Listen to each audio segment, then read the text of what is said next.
Voy a soltar un facto incómodo del fútbol. Si miramos la temporada 23-24 de Real Madrid, nos damos de cuenta que en vano es tener un goleador como Mbappé en un club. ¿Por qué?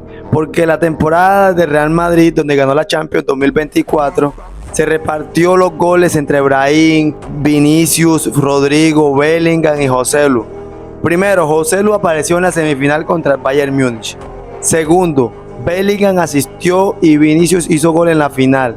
Y Rodrigo apareció en cuartos de final contra el equipo de Pep Guardiola en Manchester City, donde se fueron a penales y terminó pasando por aquel gol de Rüdiger.